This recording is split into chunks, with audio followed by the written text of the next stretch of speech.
大家好，我是小青。只用一根香蕉，不放一滴油，就能做出西餐厅里的招牌美食。外皮金黄酥脆，里面香甜软糯，是一道家人都爱吃的食谱。做法简单，首先准备一根香蕉，扒去外皮，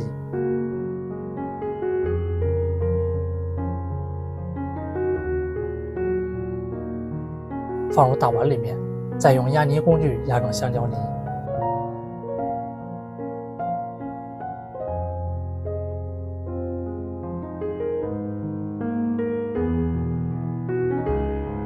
再加入1个鸡蛋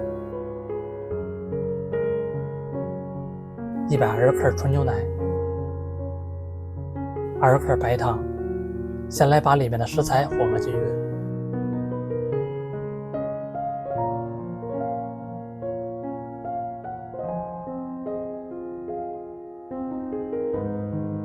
再倒入80克糯米粉，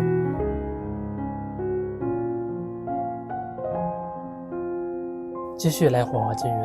我每天都会分享一道家常美食食谱，还请您在影片下方为我点个赞及订阅支持一下，非常感谢您。准备一个模具，刷上一层黄油，这样做来好吃，还可以防粘。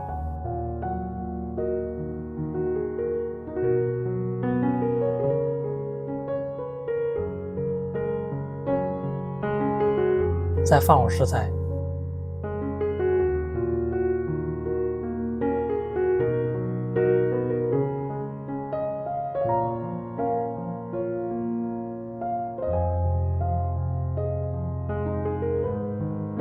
放入烤箱180度烤40分钟，这么一道香蕉牛奶年糕就做好了，边上刮一下刚好透膜。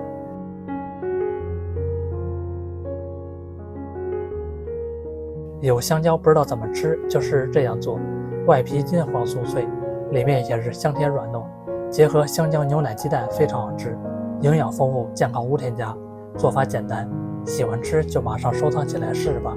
感谢您的订阅支持，我们下期视频再见。